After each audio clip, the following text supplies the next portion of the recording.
As a Christian, you read the Bible a lot, but for many, it's a strange book. They may have seen one in a hotel room, but other than that, they're unfamiliar with it. Yeah, many people have heard of the Bible, but don't really know what it is. And so it's important to know that the Bible is comprised of 66 individual books, each with its own context and writing style to communicate narrative, history, poetry, theology, and whatever else God wanted to communicate to groups of people. That's very beautiful what you just said there. But is what it says true? Well, to say that the Bible is true doesn't mean to say that every word has to be taken literally, but that everything that the Bible teaches to be true and affirms is true. Okay. For example, in the book of Isaiah, it says about the mountains will sing and the trees will clap their hands. Trees clap their hands. Right, and we won't take that literally. It's Okay. used as a metaphor to describe people's rejoicing.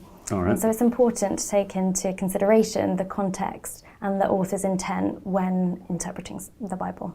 So when you said author's intent, that means people wrote it.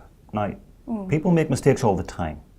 So how can we trust what they wrote? Yeah, so the books of the Bible were authored by people, but they were inspired by the Holy Spirit.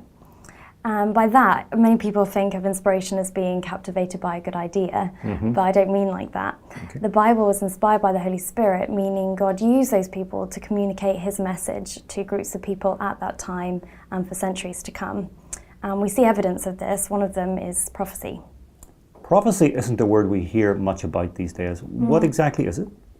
One version of prophecy in Scripture is when God communicates future events before they happen. Okay, but how do we know they're from God and not made up by people? Yeah, right. So many people have had this objection, and one example is really helpful to answer that, and that's in Isaiah 53. The suffering servant is uncannily similar to the description we see of Jesus' suffering and sacrificial death. And it was so similar that many people couldn't believe that it could have been written before Jesus' life. And so for many scholars, they believed that the book of Isaiah was written after the life of Jesus. But then in the middle of the 20th century, they discovered a copy of Isaiah from the 2nd century BC in the Dead Sea Scroll collections. And so that's evidence that it couldn't have simply been made up. You've just introduced a timeline to this. And the Gospels, 2,000 years old? Yeah.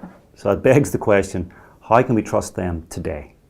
Well, good evidence doesn't become bad evidence because of time. So if we were to find a photo from 150 years ago now, we wouldn't discard it just because it's old. And the Gospels were written by eyewitnesses, people who were living in close contact with Jesus, like his disciples. And even secular scholars have granted that their accounts provide strong evidence for the events that they describe. And so when I'm reading my Bible today, I can know it's as relevant for me as it was then.